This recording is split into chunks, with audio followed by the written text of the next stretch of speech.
There we go. Start, almost there.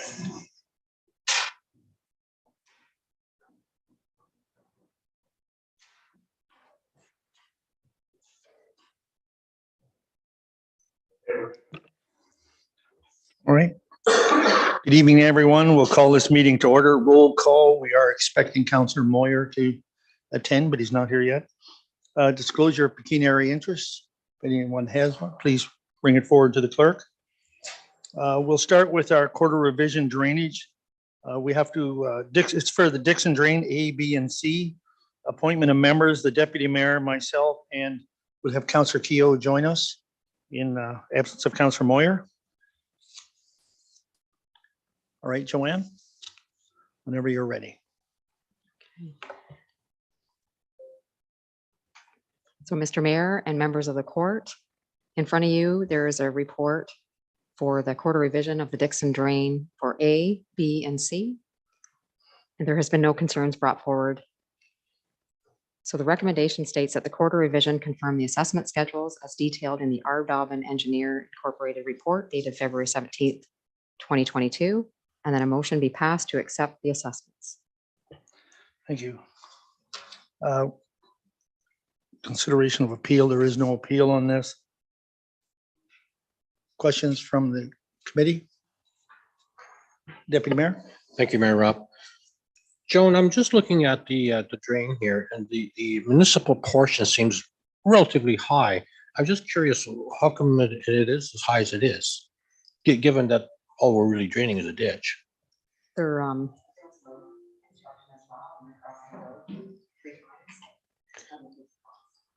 Oh, okay. So, and the municipality then is responsible to repair the road. it'll be part of the contract. Okay. Okay, thank you. All right. Any other questions? Seeing none, we have a recommendation in front of us. Moved by Councillor Keogh, seconded by Deputy Mayor Ellison. All in favor? Carried. At this time, I'm looking for a motion to go out of committee and join a meeting. Councillor Keogh, seconded by the Deputy Mayor. All in favor? Carried. We are looking for moving of the minutes for April 6th, 2022. Any business arising or no business arising? Back in regular open council meeting. So motion to accept the minutes as presented. Moved by Councillor McClinchy, seconded by Councillor Moyer. All in favor? Carried. Delegations, we do have Aqua and Rod Dupuis with us here tonight. And he's going to make introductions to the people you brought as well with you for the councils. Welcome.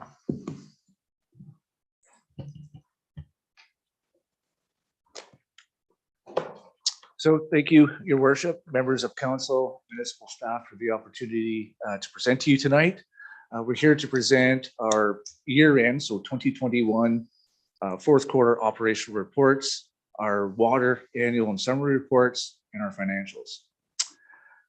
Before I get started on that, I'd like to introduce to you my colleague sitting next to me is Susan Budden. She's our regional business development manager.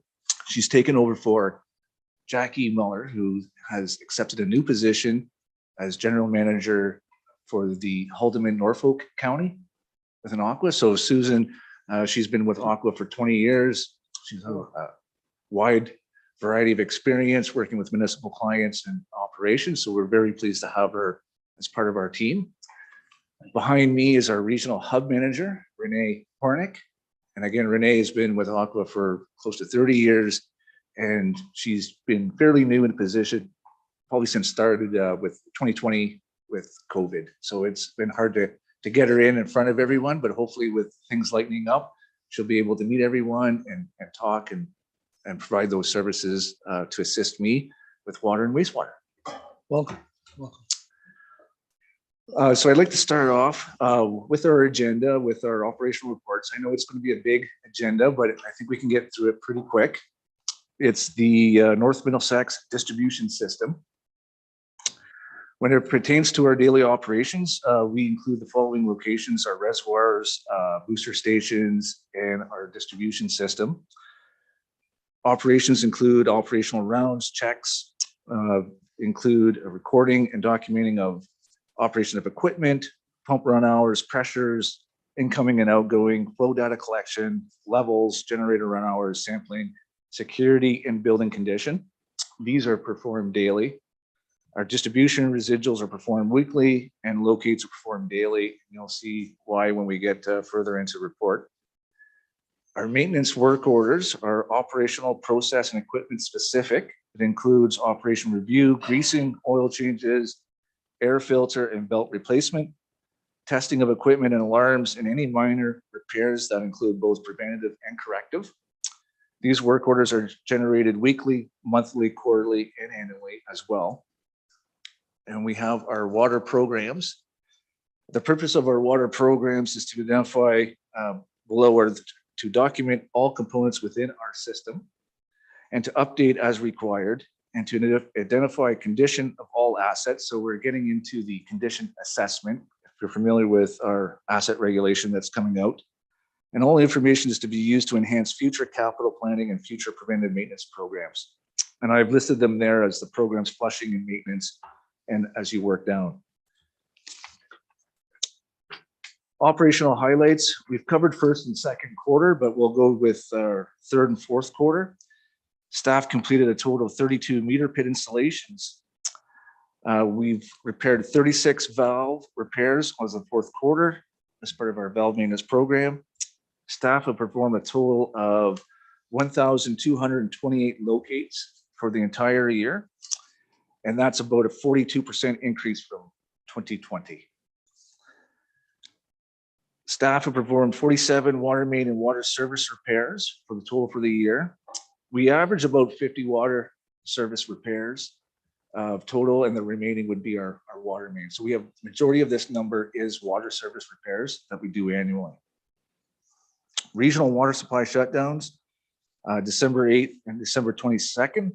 And again, that's always been a challenge for us working with water haulers to keep our distribution system fully pressurized for our residents. And staff continue to work throughout both the third and fourth quarter on water loss program, which includes acoustic listening on water services, valves, hydrants, pressure monitoring, and performing district metering areas. And I wanted to keep this in here because this is always an ongoing work that we perform throughout the year, trying to circumvent that 48% water loss that we see.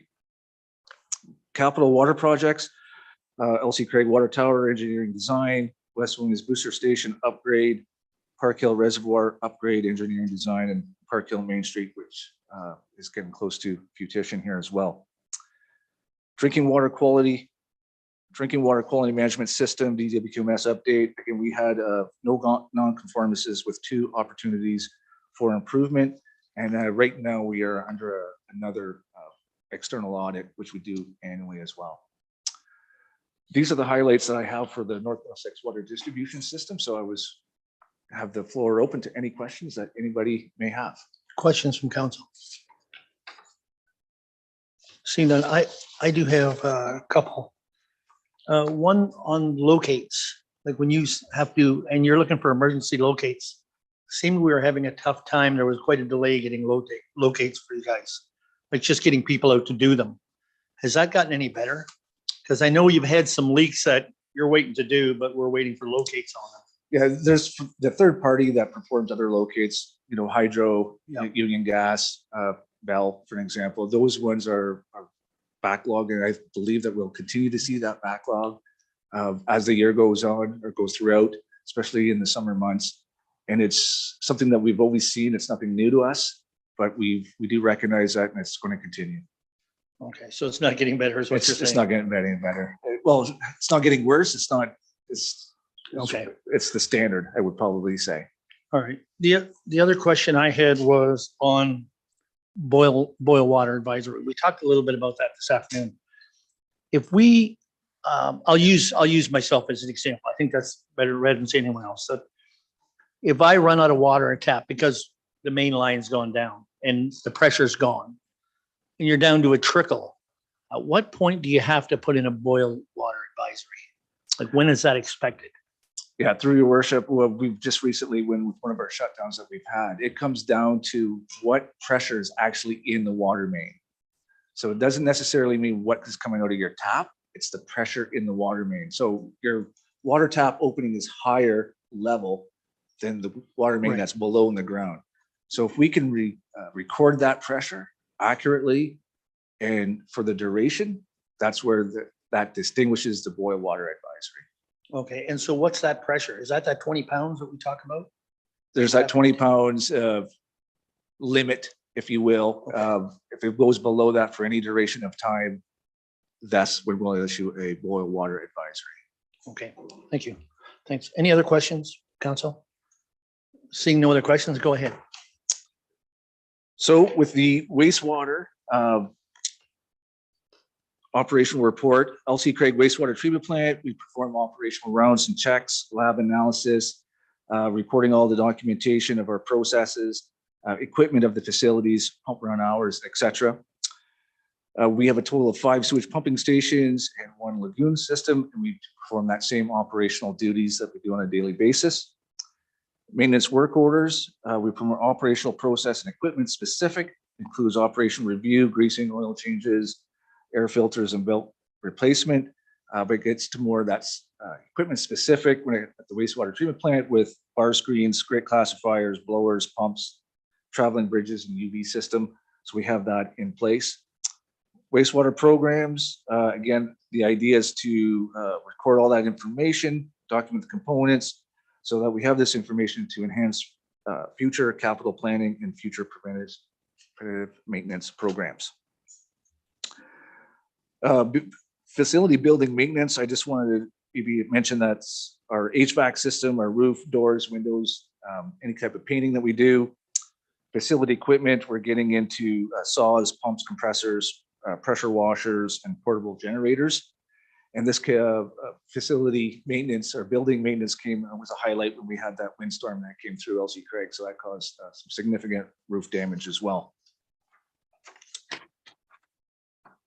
Operational highlights for 3rd and 4th quarter. I mentioned this back in the 1st quarter. We had our raw sewage sample results that have exceeded the design of the CAA. That's our total Cahegel nitrogen, BOD, total phosphorus, and total suspended solids. We've been monitoring that. We've been taking extra samples. So throughout the course of 2021, there was about 5 months that have exceeded that design value. It has not enabled us to not meet those final effluent parameters. So we did not have any non-compliances. We met all our objectives. So the plant was working well. It's just something that for us to note, and I will continue to note this. If I ever do have a process upset at that plant, it's nice to know what is coming into that plant. So it enables me to help troubleshoot that accordingly. At the LC Craig plant, we replaced the tertiary sand filter system. So all the media that was in there, nozzles. So we had a approved bypass, and we had a condition assessment for future tertiary treatment in the event that we have some higher development in LC Craig. Bartels and Environmental Services were on site to haul biosolids from the storage tank that was completely emptied and cleaned out. A total of 1,296 cubic meters was land applied. And we also installed a new 6-inch valve for future land applications. So that enabled us to drain that tank all the way to the bottom, which was never the case before. We had Great Terrio Inc. That's another company that replaced the cathodic protection. So that's important because this tank is actually panels that are bolted together. So in order to prevent those bolts from rusting, there's anodes that are in place. And we're successfully able to replace those to keep that tank going for future years to come. So we kept that tank life expectancy longer than what it was expected to be. The PLCs, that's Program Logic Controller, faulted at the William Street sewage pumping station, resulting disabling of that sewage pumping station. Again, I thought I would only see one in my career with the LC Craig, but I was lucky enough to see another one a couple months later at the sewage pumping station. So we were able to correct that and keep that going without having any overflows and bypasses. High velocity flushing and closed circuit television. This is an important program that I stand behind, and we were able to have that started for a 4-year program. Between there and LC Craig and Park Hill. So this will ensure that the collection system is clean, but it'll also let us identify any maintenance issues. So again, coming back to that condition assessment of our collection system. So last year was 2021 was our first year of a 4-year program. Capital projects, LC Craig wastewater treatment plant energy optimization. So this is the one that we're talking about, our mechanical aerator. I just recently received the parts last week. So now we're in the next stages of actually installing that and seeing what the benefits are from our energy consumption at that plant. We also have the LC Craig supervisory control and data acquisitions, our SCADA upgrade, collection system design review, Park Hill collection system design review. So this is all information that I give all these engineers to try to come up and design what they needed to design. And lastly was the Park Hill wastewater treatment plant design. So that's been finalized, so we can get that off the list. Any questions pertaining to both the LC Craig and the Park Hill wastewater system? Deputy Mayor Pinelson. Thank you, Mayor Rod. Rod, on the LC Craig wastewater energy optimization project, what is the goal to, I know it's to reduce energy costs, but what is the objective to reduce it by how much? So Deputy Mayor Cornelison, the idea is take these high energy using components. So for example, we know it's the HVAC system. How much of that is to, those numbers I don't have right off the top of my head, but let's say I remember it being 46% of the actual energy costs right now to date. So to reduce that by what, 20%? Whatever that number is, it's just to reduce it to give us a lower cost of energy. Well, it'd certainly be worthwhile then, wouldn't it? Yeah. It's definitely worth being 46% of your bill. So if it was $200,000 a year, Right. that energy cost, that's 46%. Right. The idea is to reduce that by whatever that number is. I'm just going to throw 20% out there. Could be 30, could be 15, whatever that number is. But the idea is to take these high energy items that has been identified, do some type of retrofit so that we have less hydro being consumed at that facility. So will these be operating on the same energy source, but just be more efficient? More efficient. So we're talking variable frequency drives a lot, something that allows us to have a smoother energy flow to these units. Okay, thank you so much. I can add to that as well, right? So Rod spearheaded it, and we did get a budget number to take the HVAC units down, which would be our variable frequency drives, but it didn't get included in our 2022 budget. We'll bring it next year. But additionally, we also looked at the power and the quality of power that we got from Hydro One. We had an electrical company in, and we went through and looked at our capacitors, and if we needed to add capacitor banks to basically clean and make the power more efficient. And surprisingly enough to Rod and I, but the power efficiency is on par. Like, we can't do anything with it. So we are getting high efficient power from Hydro One. So our next step is going in the plant, variable frequency drives, starting to scale these motors back. What about also, like we have the gas sitting there at the gate, I believe. And I mean, at some point, we gotta bring that in and help ourselves with those energy costs. Right, I mean. Yeah, there is opportunity there, but we would basically need to switch all the machinery. I know. So all of our RTUs and everything like that would need to become gas fired. The quickest and easiest, and with actually a return on investment, is putting the variable frequency drives on our HVAC system. Okay. There is efficiency there. Okay. Sounds good. Was there other questions? Councilor Keel, did you have a question? No, okay. Other questions from council? No other questions? Okay. You really did. So our next one would be our water annual and summary reports. These reports, the annual report sections were completed in accordance with Section 11, Regulation 170 under the Safe Drinking Water Act, which requires the annual report to be prepared not later than February 28th of each year and for the preceding calendar year. The 2021 summary report sections have been completed in accordance with Schedule 22, Reg 170 under the Safe Drinking Water Act, which requires a summary report to be prepared no later than March 31st of each year for the preceding calendar year. And these reports must be made available for the public by the February 28th of this year, and these reports must be presented to council. So I would be seeking a motion that the council receive these reports by Aqua as required by the Ontario Regulation 170, Section 11 and 12 under the Safe Drinking Water Act. Okay, any questions on that before?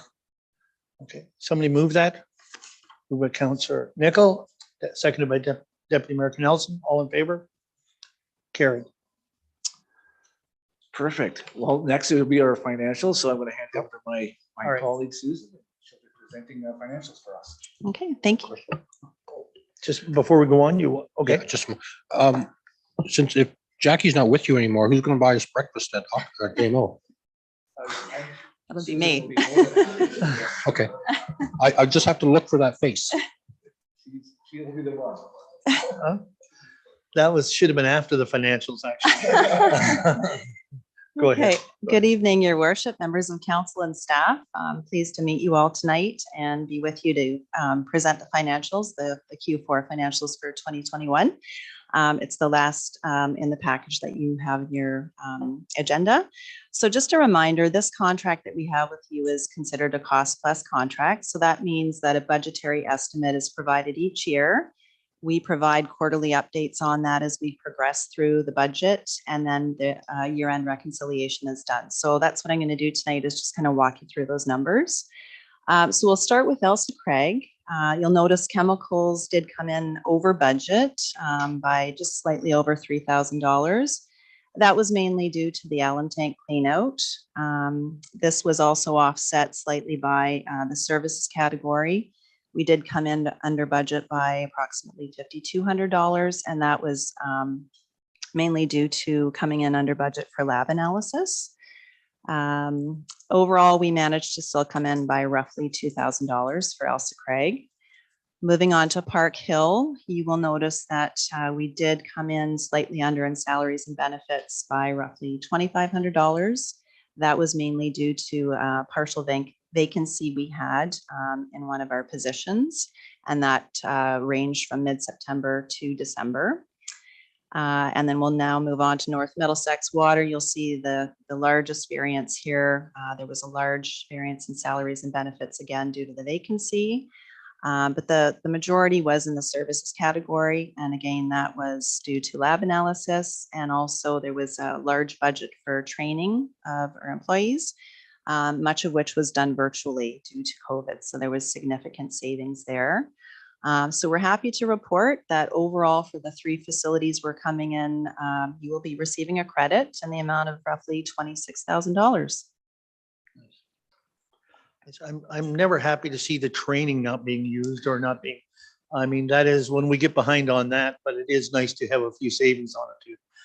It'll be interesting if we do more training, like virtually, or whether we do a combination. So questions on financials? Actually, Mayor Rob, Deputy that Mayor? was my question about virtual training versus in-person training. Given that you have time to evaluate the virtual training and to compare it to the in-person training, where do you see the future of training going? So through your worship, certainly, I think that's one of the benefits that COVID brought, is to see that there are certainly efficiencies in not having to travel to training. We've been able to do a lot of training, and there's various platforms that can be used. So I think it'll probably be a hybrid depending on the course outline and what types of training. Like confined space will still have to be in person to a certain extent, but other types of training can certainly be done via Zoom and other platforms. So we can recognize those savings going forward. Yeah, because there is value in having that in person, which gives you the opportunity to have some dialogue with other people informally. True. Okay. Yes. Well, thank you so much. Thank you. Any other questions on the financials? Seeing none. Thank you very much. Thank you so much. Thank you. Thank you. Do we?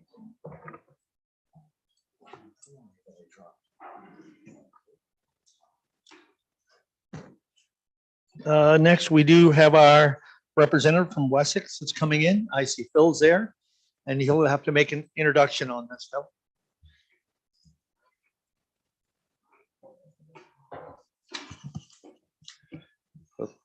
Thank you, Your Worship. Council members, staff, good evening. Apologies for how we look today. We were at our Lagoon in Sarnia.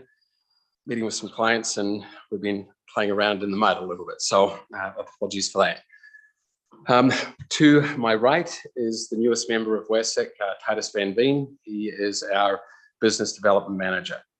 He just came back from Scotland, finished his degree, and has decided to join us in the waste business, which is great. Did not eat haggis when he was in Scotland, so I'm a little disappointed on that one, but we'll get through that. But thank you very much for being here with us tonight. We wanted to provide you with a presentation. We were here, do I slide it or? Oh, Jonathan, sorry. Yeah, sorry. Looking at me and technology, it doesn't work very well. But just to give everyone a recap, we were here, I want to say back in about September, October. We did a presentation to council where we presented a letter of intent to move forward with a lease/purchase of the lagoons.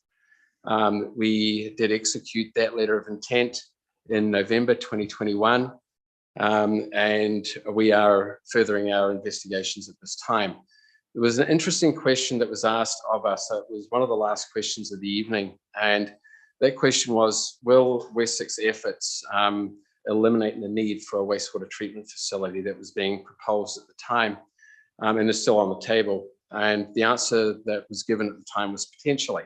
So we wanted to investigate that question a little bit more, and that's the purpose for us to be here tonight. Sorry, next slide, thanks. So when we look at Park Hill's options for the lagoons, we feel you've got three options. One option is do nothing.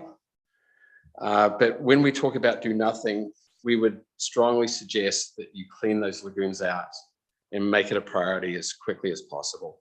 Your lagoons are near capacity, and doing nothing with them is not what we would recommend. Now, it could be self-serving that we also clean lagoons out, but you would go through a tender process.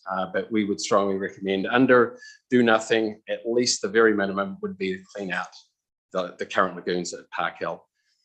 The second option, and this is the one that we're really here to review tonight with you, is the optimization of the current lagoons. So you have two lagoons on site. Each lagoon is approximately 160,000 cube. With freeboard taken away, it gives you about 110,000 cube in each lagoon.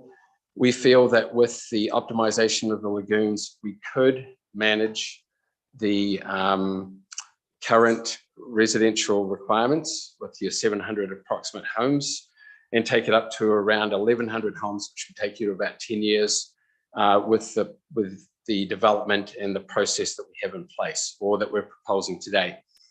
The other key thing for the optimization of the lagoons is that we're going to be introducing three different components that could all be transferred to the wastewater treatment plant if it was required to be built. So the money that would be spent with the optimization would be an investment that could then move across to the wastewater treatment plant if needed. The third option for Park Hill is to build the wastewater treatment plant. So next slide, please.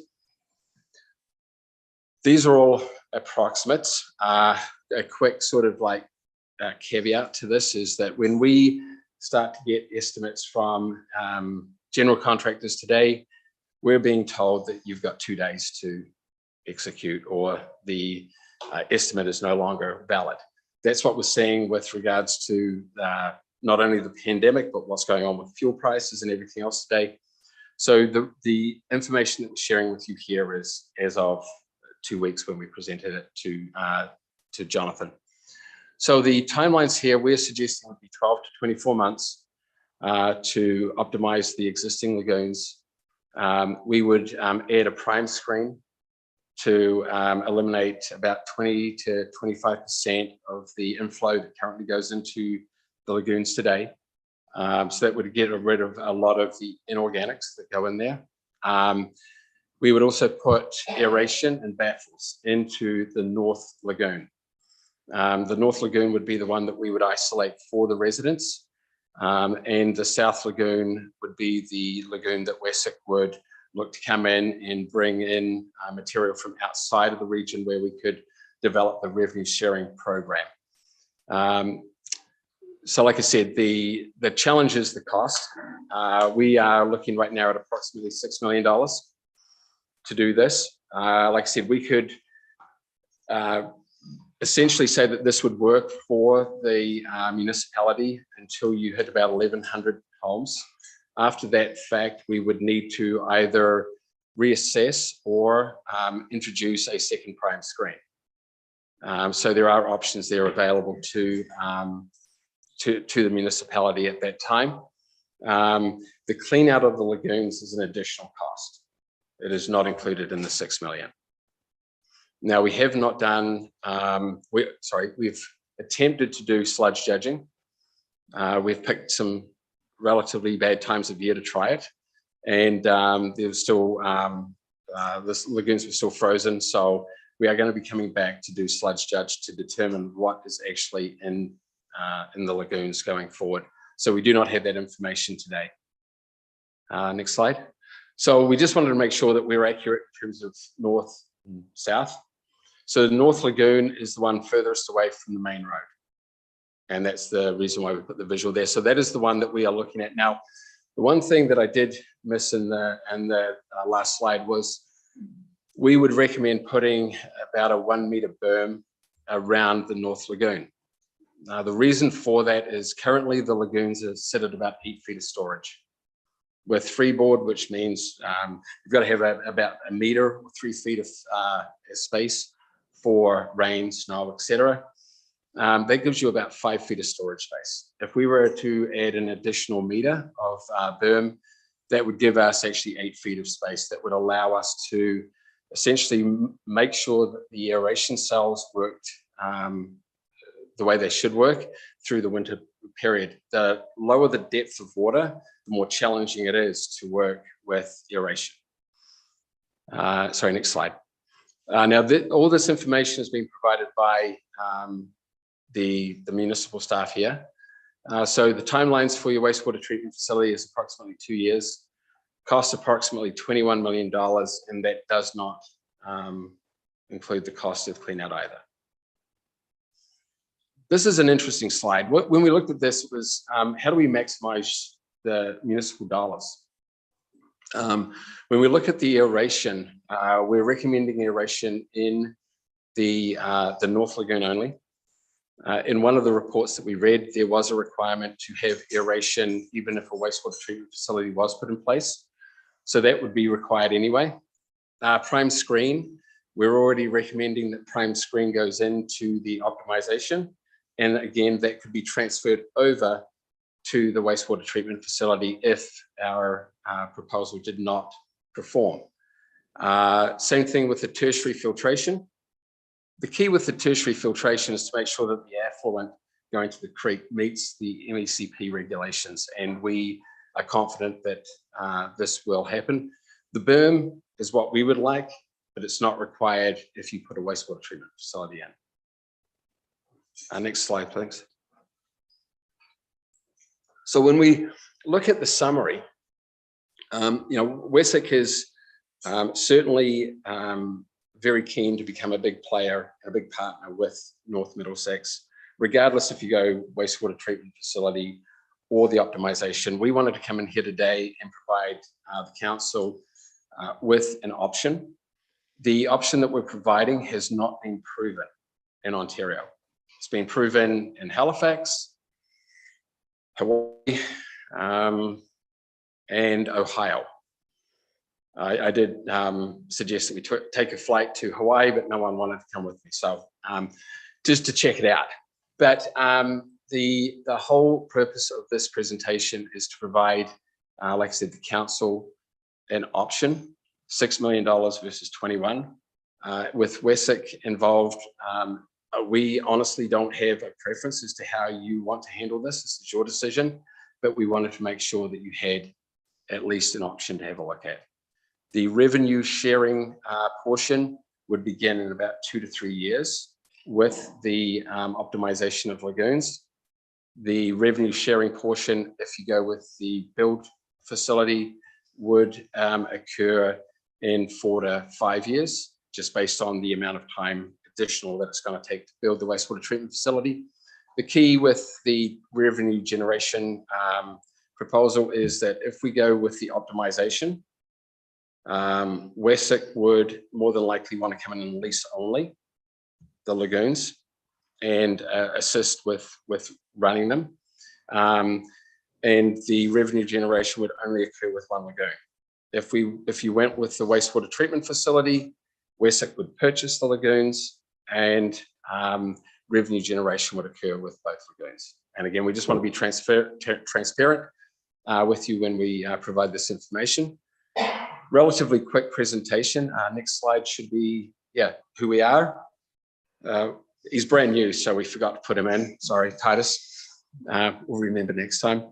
And just the last slide is just to say thank you. And if you've got any questions, we would welcome them now.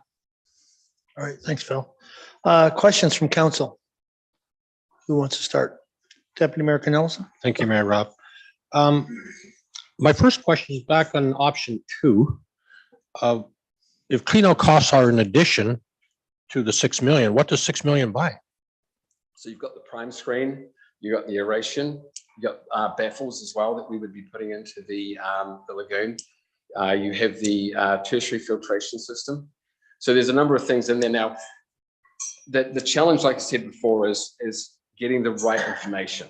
And in this slide, and again, we were going through it relatively quickly, but one of the points was that we would go through and we would give you a full breakdown of what the cost would be.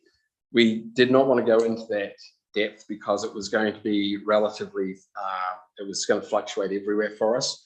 So if the council came back to us and said, right, we'd be really interested in looking at option 2, then we could get into what are the actual costs. We would hate to say 6 million and we come and show you 12, right? We would rather be on the higher side and hopefully come in and show you a savings. But until we've got all the information, we just want to give you a ballpark figure at this time. Hopefully that answers your question. And another comment I would make is that when the council, when we here as a municipality started this process, one of the questions I asked, I think it might have been an engineer, Jonathan, I'm not really clear if you might remember, but I made a comment, why don't we just dig them deeper? And I was basically laughed at. But here you're suggesting the same thing by raising the berm. Yeah, So we're not suggesting digging, we're suggesting up. Yeah, but yes, yeah. So what capacity could we gain? Like what you're saying to me is that we go from 700 to 1,100 homes. Is that correct? We would be able to go up to 1,100 homes. If we were to go by an extra meter, you would roughly get, and hopefully my math is correct, you would roughly get about 50,000 cube of extra storage. Right. Okay. So Jonathan can add to that. Through your worship to Deputy Mayor, the one thing I'd like to point out though, and again, it's kind of the theme of the unproven technology in Ontario, even a berm alteration would require the Ministry of Environment's approval to do that. So we would have to go through a very similar process to an environmental assessment to demonstrate that. And although it is we're not the authority as it would be, I don't know if the ministry would be in favor of the system that we would propose. Right. So I just would like to make sure that's clear. Okay.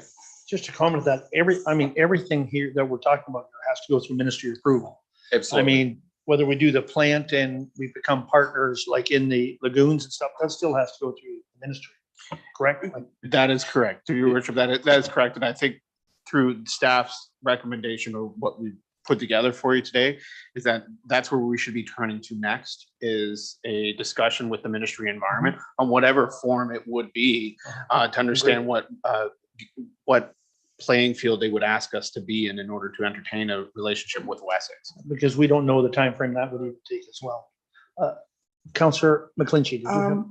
Okay, either option, the 6,000 or 6 million or the 21 million. This all has to be 21 million over a time period of how long, and who do we have to get approval, or is there funding or grants or something to help that out, or how's the taxpayers going to deal with that one? Through your worship to Councillor McKillenchie. So I'm going to put things in a couple silos. The first one is the pollution control plant. That's gone through its environmental assessment, which has tabled to the ministry that we are going to do an improvement on site. That improvement to up until this point of the issuance of ECA, which hasn't been granted, we have been maneuvered it into a position that way it's a pollution control plant. So that's really important to remember that we're at the final throes of that. There's about 90% design complete. If we go with the option 2, the $6 million, we would have to almost circle back and start some of this discussion with the ministry at that level again and see if they'd be willing to either allow us to go through the environmental assessment in a quasi-informal way, which again would take some time to dialogue with them. But to answer your question in terms of grants, typically that's done once all the approvals are in place from the ministry and there's an avenue that is open. Unfortunately, the ones that are usually open, the Infrastructure Ontario grant, ICIP, did not take an uptake for wastewater in the last couple of years. However, there is a green stream, but in any case, I believe that was nominal. I think it was only the rebate we could get was maximized at maybe 5% of the total project cost.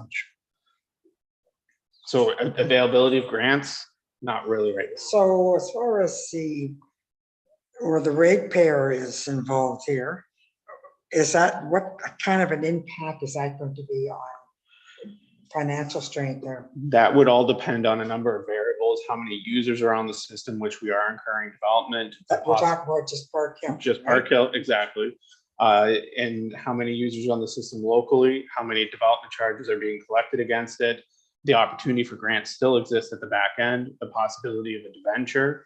And lastly, although I think it would be pretty fair to say whatever way we go to a loan, whether it be a private institution or Infrastructure Ontario, an arrangement with Wessex hopefully would be collateral in their eyes that we could use to them to demonstrate that we could leverage a loan and have a payback schedule that matches something above and beyond just a tax base or a user basis would be. Yeah, and that's the looking outside the box here, dealing with Wessex to see if there's a partnership. Yeah. As you said, Phil, however we work it out and whatever route we take. Correct. But yeah, to help the ultimate goal is to make it more affordable for our tax base. Yeah. Councillor Moyer. Yeah, just speaking of the partnership, so the municipality, you're looking at them either spend 21 million for the wastewater or $6 million before you would come in and partner? No, what we were looking at was essentially a question that was asked of us at the very end, which was, will the impact of Wessex coming in and making this partnership, will it impact the idea of having to build the wastewater treatment facility? We didn't know the answer to that and I think maybe it was yourself that asked the question. So we wanted to go away and have a look and come up with some technology that could provide North Middlesex with an option. And that's what we're here to do today. Wessex would like to partner with North Middlesex, regardless of what decision you make. Okay, but it would need to be one or the other. Well, we would strongly suggest that you don't go with option 1. But if you do go with option 1, which is do nothing, we would again strongly suggest that you clean the lagoons out. I don't think they've been cleaned out fully in 40 years, so they need to be cleaned out. Okay. All right, other questions, council? Councillor Keel. Thank you, Mayor Rob. Just with that comment that you just made, Phil, Wessex as a company does do that clean out. It's more than just treatment. They will do the removal of it completely. Oh, absolutely. Okay. Yes, that's part of the 8 services we provide. Okay, thank you. Other questions from council? I'll just make a comment, I think, to option 2, and if it doesn't eliminate the wastewater treatment plant in the end game, even if it gives us 10 years, we might lose that $6 million just in the extra cost of the wastewater treatment plant in that time frame. And that is my biggest, I mean, I'm not gambling with just my own money here. It is our taxpayer money, and there's a cost that we haven't talked about to raise that berm up as well. That is a lot of material going into around those 2 lagoons. So I have no idea what that cost would be to go up 3 feet or a meter higher. There would be a cost to it. Yeah. We have any idea on that? There's really no idea on that, is it? No. And so, so just my own gut feeling is that it seems to me that going forward with the idea of the wastewater treatment plant and hopefully working a partnership with yous as well, is still in the best interest of our taxpayers in the long run. Councillor Keel. Thank you, Mayor Rob. Now, Phil, just one more question. In the event that we do raise that berm by 1 meter all the way around, does it require a special type of clay or soil consistency? And if it does, do we have that material in this geographical area, or does it need to be brought in from different parts of Ontario? That's a great question. We would need to understand the current liner that's in your lagoon, because it would need to be consistent with the liner that's there already. So if you've got a clay liner in the lagoon, we could get clay and build the berm up with clay. Now, we're looking to do something like this already in the Sarnia lagoons. And that's why we're suggesting it, because, and we're getting the clay for free, because there's a lot of development going on in the Sarnia marketplace. So when the development's going on, there's a lot of clay to be moved, and generally you've got to pay for that to be disposed somewhere. We're taking that clay at our facility. So our thought process was something similar, but there's more investigation that we would need to do to be able to fully answer that question. Okay, thanks. Like, Councillor McClinchy. just a question. You may have an idea about, like, if we do nothing and we hire you to clean it out on top of number two option, the number two, 6 million. So do you have any idea about, we're looking at 6 million just for two, but what, do you have any dollar sign in your head what it would cost to do nothing and have you guys clean it out? Because you said it hadn't been cleaned out in years. Maybe it'd be fairer to ask John Lampman. Or whoever. Yeah. Well, through the mayor to Councillor McClinchy, basically there's 60,000 cubic meters of waste that we suspect is in there. That is in its current state. In order for it to get land applied, it needs to be liquefied, and it needs to sit at about a 33% solid. So 60,000 can balloon. The real answer that we have for you, it could start anywhere from 3 million and it could go to 12. We honestly don't know what it could be. We don't know. And getting into it, and to the point, sludge judge and so on, the consistency in what it is. So in order for it to get applied to land, it needs to meet a criteria, which is what Wessex is going to do to make sure that they can do it. The likelihood is that it will be able to be land. We strongly believe that that's the case. If it's not, then we need to do something different with it, which can lead to further trucking, incineration, so on and so forth. We haven't explored that, but the cleaning of the lagoons is an open checkbook basically for the municipality, which is why the intention was to build the plants in front to avoid the lagoons, get that up and running, and then slowly over time, within a controlled budget, remove the sludge. But as Wesley is saying, we do need to do something with it irregardless. And one of the points that was also in the presentation, Wessex would work with the municipality. Again, it goes to a tender process, so it's always the low bid. But Wessex would also work with the municipality on a payment plan to assist as well. So giving you a number when my competitors might hear the number might not be a good idea for me to tell you that right now. That's why I said it to staff members.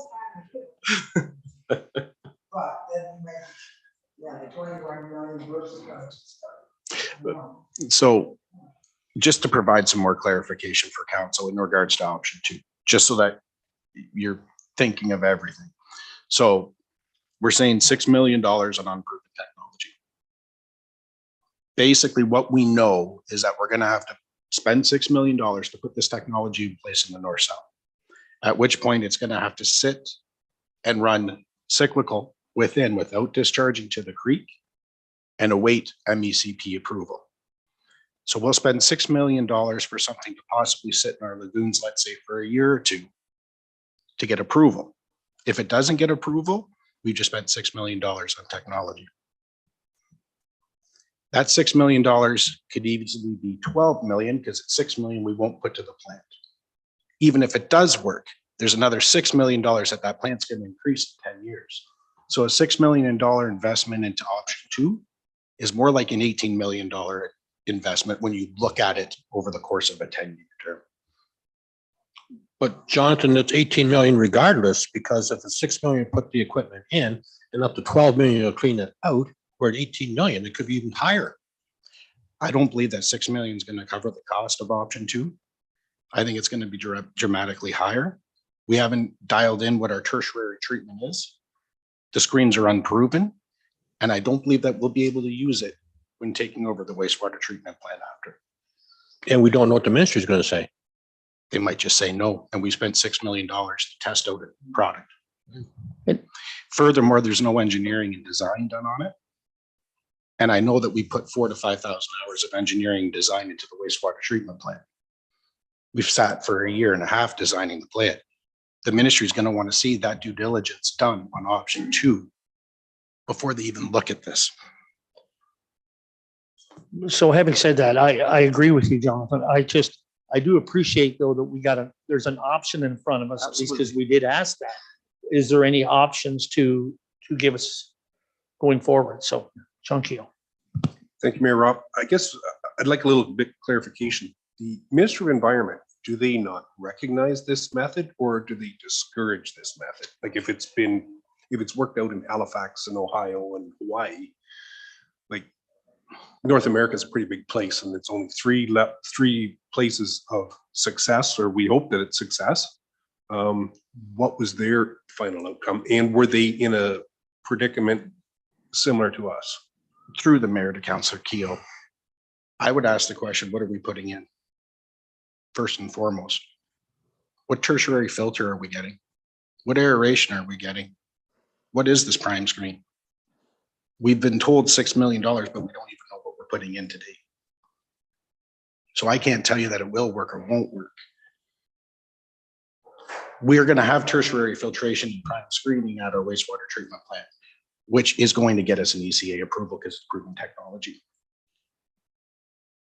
What we're looking at here, nobody in this room understands what we're going to put in yet. So to say that it's going to work, and the prime screen needs to work in conjunction with the aeration clarification and the tertiary filtration, it needs to work as a unit.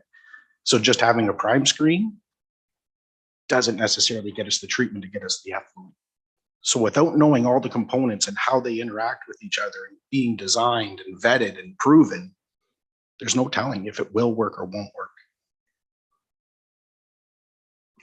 Councillor Moyer, and then Councillor Nickel. Mine's along the same question as Councillor Keel. I mean, this technology is not being used anyplace else in the world? Well, aeration is certainly being used in lagoons across Ontario. But this technology that we're talking about here, which is, this is unproven? It's not in Ontario, no. The prime screen, from the partners that we've selected, TradeWorks, they deal with municipalities all across the world. They've not been successful right now in introducing their technology into the Ontario marketplace. But it is up and operational and approved in, say, Ohio or some Halifax. In Halifax it is as well. Yeah. Okay. Thank you. Just one quick comment, if I can. In terms of sort of next steps, is the way I see it, is that we would not be asking the council to spend $6 million and then go to the MECP. We would be going to the MECP and presenting the option or the idea. If they then approved it, then you would move forward. I don't see the idea of spending $6 million and then going for approval to be really a good idea. I just wanted to make that comment. Okay, thank you. Councillor Nickel. So option 3, approximately $21 million. Is that pre-COVID? That's as of our 90% design, which was completed like last year. Last year. So we know that costs have gone up. Also, if when you're looking at a treatment plant, and I know we discussed this before, would this be the same as the Elsa Craig one so that the parts are interchangeable, everything would work together? So if we had an extra part for Elsa Craig and Berthill needed it? Yeah, through the mayor to Councillor Nickel. Yes, we actually gave the drawings that were completed for the Elsa Craig plant to AECOM Engineering, and they tried to take as many parts and pieces as they could. The filtration is going to be different just because it's changed. We have sand filters, as Rod was speaking. These are going to be disc filters, slightly different, but blowers, interchangeable parts, valves, all that kind of stuff. Yes, as best as it can. There might be bigger pipes, but yes, very similar.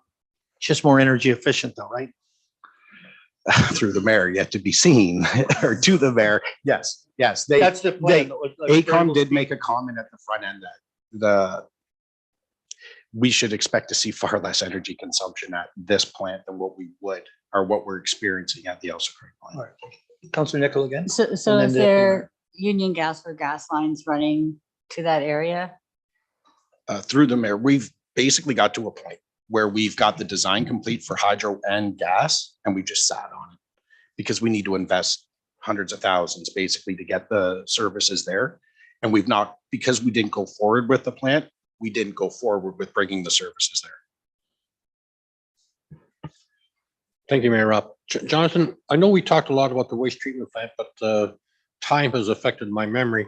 If we went with that option, what would the capacity in terms of residential units be allowed with that treatment plant? So phase one's 1150, slightly more than what we would have at full capacity of our lagoons. Phase two builds it out to about 2,300 cubic meters. So make a rough assumption that there's a cubic meter of waste per day per house. That's a little on the high end. Okay. And then the lagoons would still need to be cleaned up. Yes. Both cells or just one? Both. Yes, they would eventually, right? But the thought process is to do it over a longer duration. And because we're not utilizing the lagoons, as long as they don't overflow or we don't need to discharge them, it's kind of, it would sit idle.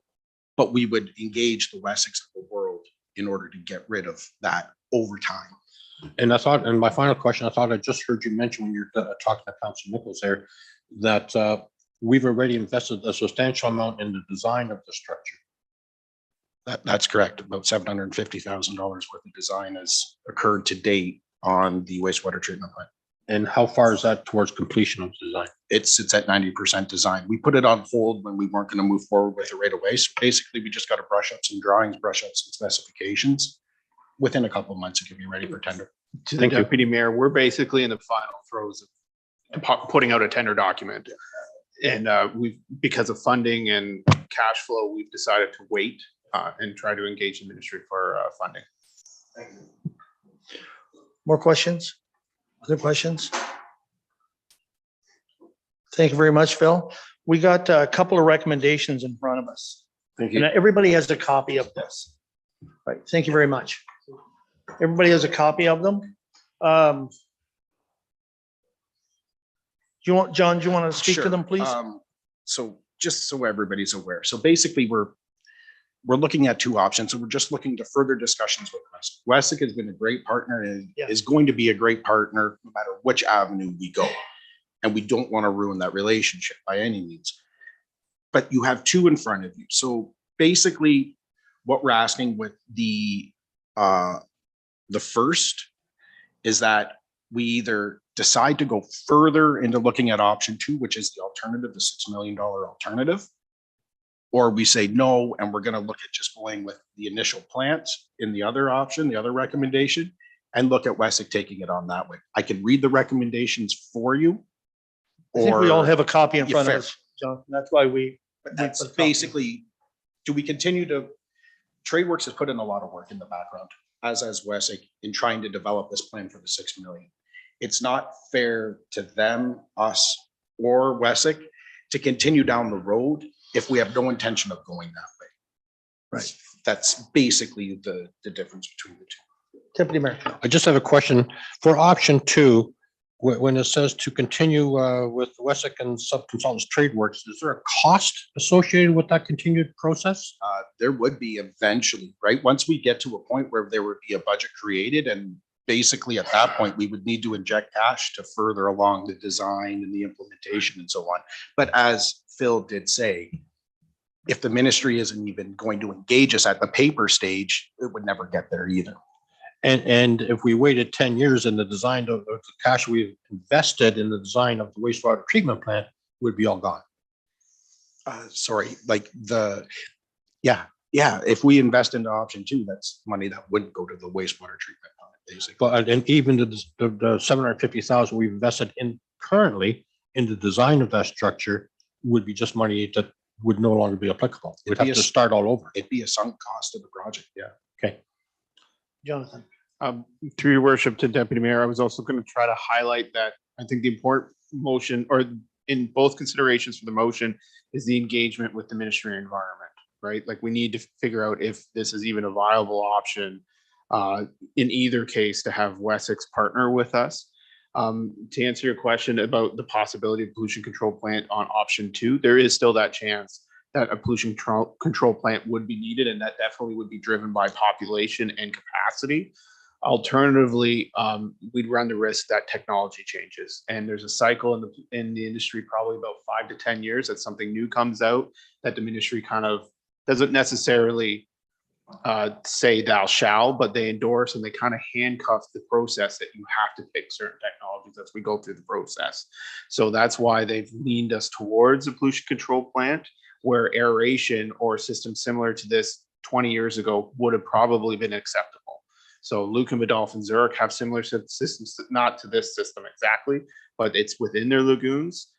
When we started the EA process, it became pretty clear pretty quickly that we weren't able to do that because of technology and the suggestions in terms of the phosphorus, I believe it was. Phosphorus is a big driver for us. So to summarize, if with option 2, the first step would be to get ministry approval. There'd be no money invested in that option until the ministry approves it, one way or the other. We would have to come back to council for an investment opportunity, as it would be a joint venture with Wessex in terms of revenue, because I think that's really important, is that we're going to have to demonstrate to the ministry on either case, if a grant is not available, how can we get to a plant being built or something being built to fix or to address our treatment within the lagoons. And again, I would use the relationship as collateral to say, this is what we have in the background. If you're not going to fund us out of this, that we're going to do it our own way. Hopefully they would approve that, but we need to engage we need to engage the ministry for this partnership with Wessex, irregardless.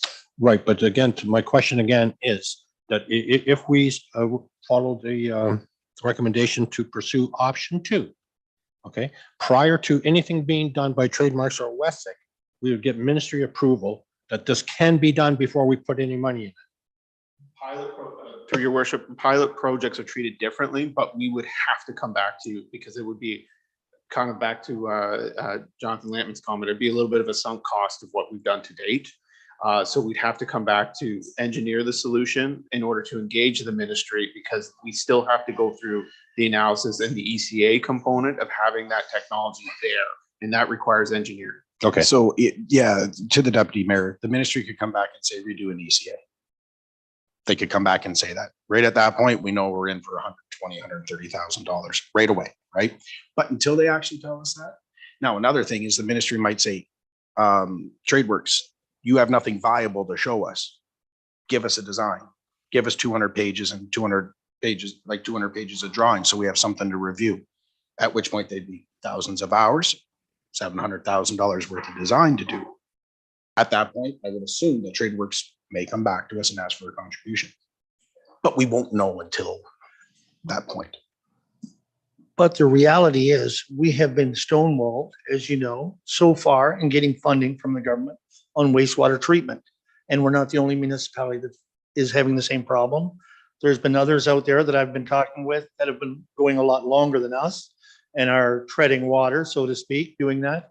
The difference is we're trying to have a partnership here to help the municipality fund the building of this facility and the operation of it. So I think we just need to carry on with this. But like, as to the deputy mayor's point, yeah, it has to come back to council before we're spending any money in before. And we have to get, right, that's just that's a quick yes or a no. That's a yes, they have to come back. Yes, right? Yeah. Other questions? Other comments? We have a couple of recommendations in front of us. What is council's wish? And whatever you wish, we're going to, we'll say that out loud, then that recommendation, so that it goes on record, okay?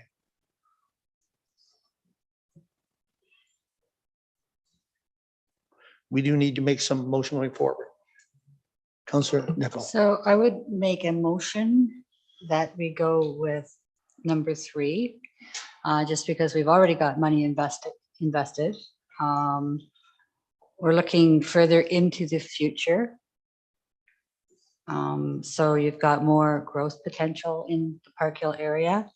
The cost is terrible, but at least it's not a gamble of putting $6 million into something. And the fact that we can still work with Wesco. So that's also to our advantage, I believe. So my recommendation is that we go with number 3. So on the recommendations here on the other sheet, it would be option number 2. Option number 2. on the Recommendation sheet, number yeah. 2. Okay, do we have a seconder for that? I'll second that. You said we have 90% approval with options. Through your worship to Deputy Mayor, through Councillor McClinchy, we have 90% design complete.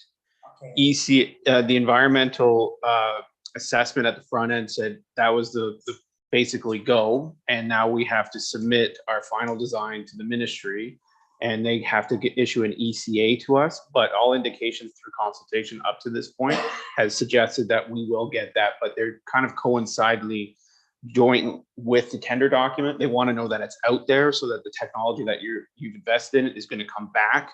So that reflects the environmental compliance approval system. Unless I'm mistaken, John, have we gotten that to date? No, we haven't gotten an ECA today. We're We just do sorting have out an some ECA on site currently for the Lagoons. C of but A, we're C of A by from 80, but yes. Like, we don't have full approval for the wastewater treatment plant yet. We're sorting out final details on it, and it's basically how we're going to work in and around those lagoons. So just so I'm clear on this.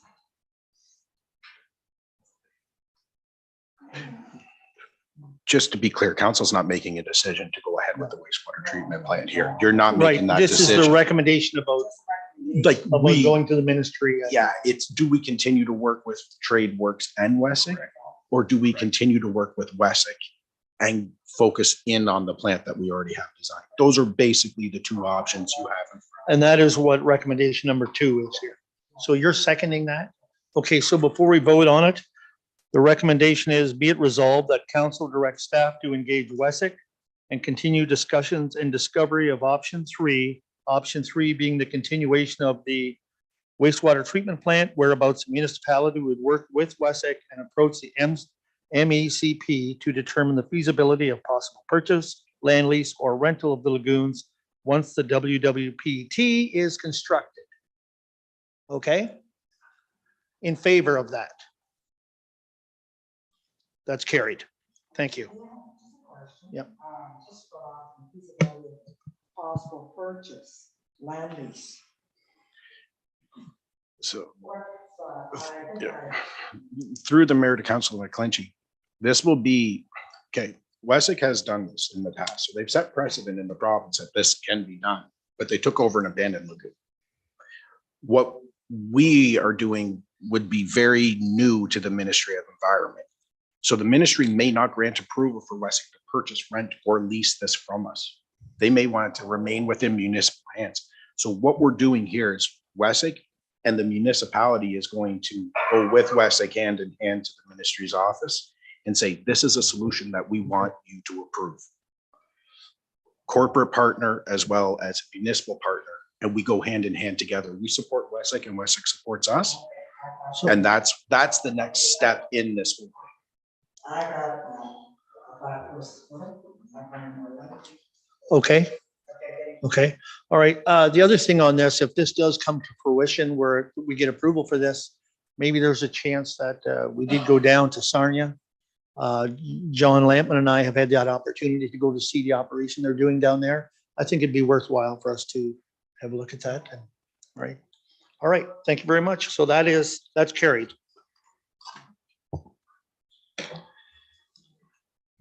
All right, department reports. The first one is from the drainage superintendent, abandonment, request for the Burley Drain 2018. Joanne. Mayor, members of council, in front of you is a report for this request on Burley Drain 2018. The notes in the stock order. We don't hear you. It should turn on. I don't know when that one's different, maybe. Oh, I was touching it, sorry. Tell me to start again. No problem, Joanne. Go ahead. Go ahead. We just start over if you don't mind. Start over, okay. So in front of you is the report for a municipal drain abandonment request, and it's called the Burley Drain 2018, and it's for part of Drain E, and there's been no concerns brought forward. So the recommendation states that council accept the abandonment of the Burley Drain 2018, part of Drain E, from station 1+440 to 1+746. And this is a report dated May 11th, 2018, and it's under bylaw 36 of 2018. Questions from council? Seeing no questions, we have a recommendation in front of us. Moved by Councillor Moyer, seconded by Councillor Keough. In favor? Carried. Thank you. And the next one is the abandonment of the Stokes Drain. Go ahead, Joanne. So Mayor and members of council, so in front of you is a report for a municipal drain abandonment request of the Stokes Drain for part of A, Drain B, and Drain C. And again, there's been no concerns brought forward. And the recommendation states that council accepts the abandonment of the Stokes Drain Part A, except from between station 0+058 and 0+036.5, and to abandon Drain B and abandon Drain C. And this is from the report dated April 26, 1988, and under the bylaw of 6 of 1988. Questions on this? Just a comment, this will affect the subdivision at Elsa Craig, Yes. right? Salvo Bluffs. Okay. No questions? We have a recommendation in front of us. Moved by Councillor Nichols, seconded by Councillor Keough. All in favor? Carried.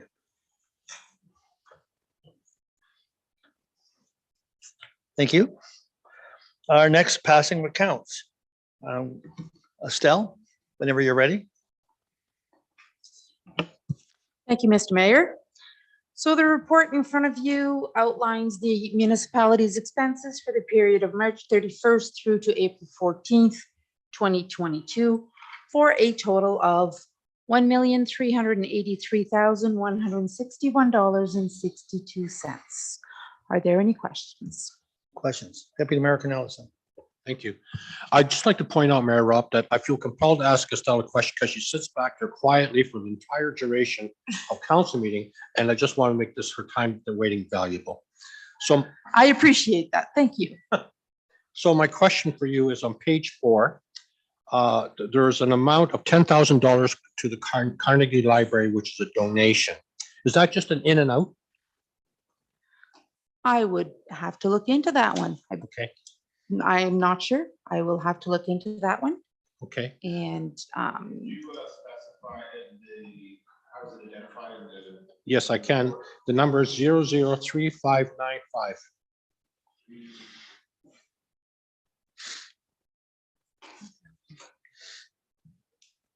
It's a vendor number. There's no invoice number.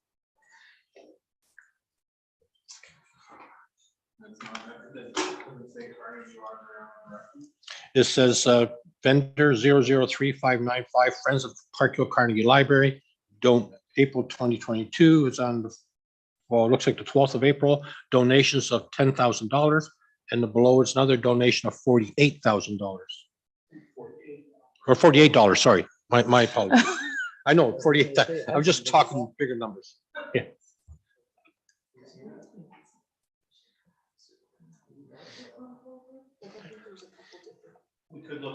We'll look at, that may be their allocation from the funding, but we will. I believe that's that was what it my is, question, yes. whether, but The Community Development Fund? Yes. Yes. That I is their, believe so. that is. okay, through the- because I thought it'd be identified by Community Development Fund. Okay, thank you. Other questions? No other questions? No? Motion to accept the report. Council, yes. Just a motion to accept the report. Yes. Oh, not even a motion to accept the report? Mhm. All right, I will send you an emails to all of council tomorrow to confirm the 10,000. thank you. Thanks. Committee reports, Lakewater. Oh, Councillor Hemming's not here. ABCA, anything?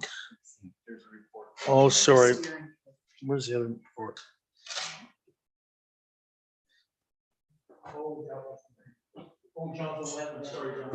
Sorry. I scribbled over it.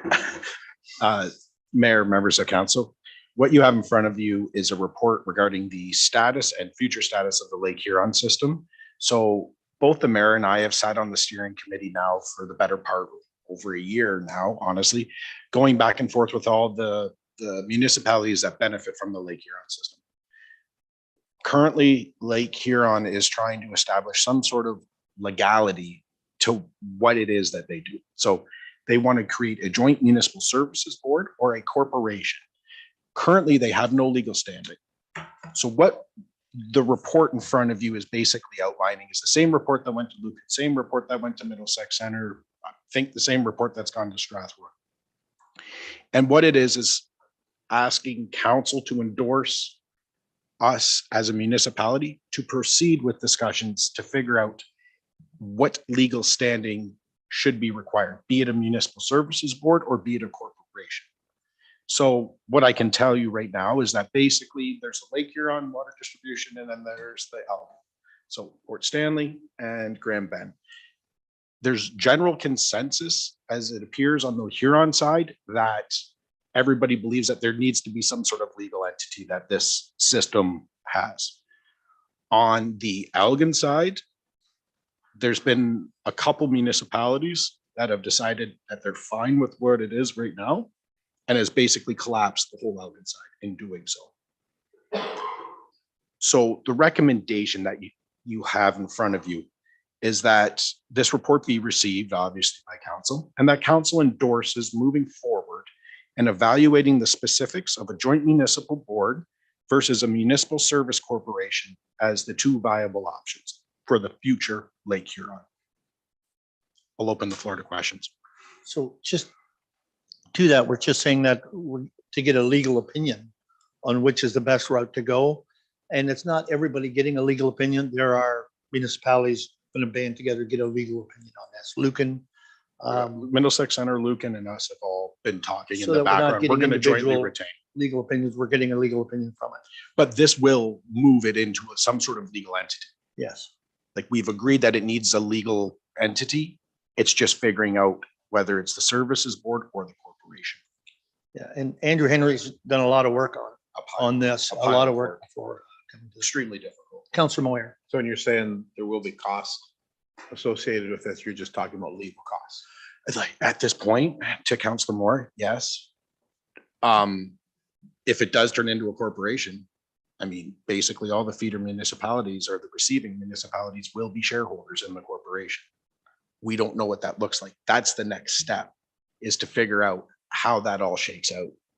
Because we don't know yet what it looks like. We just want to move and give some legal, or we're recommending to give it legal status. And then we got to figure all that out. So there could be future costs down the road, absolutely.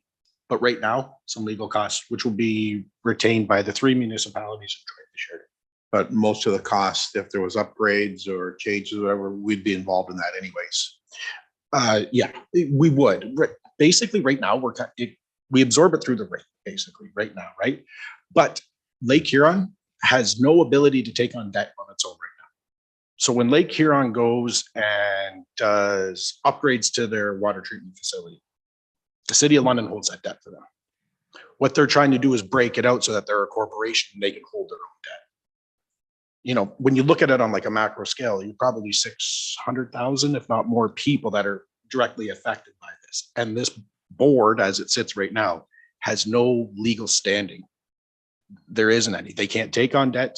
They can't finance. They can't even finance on their own. London does their financing for them. This would enable them to do those kind of things themselves.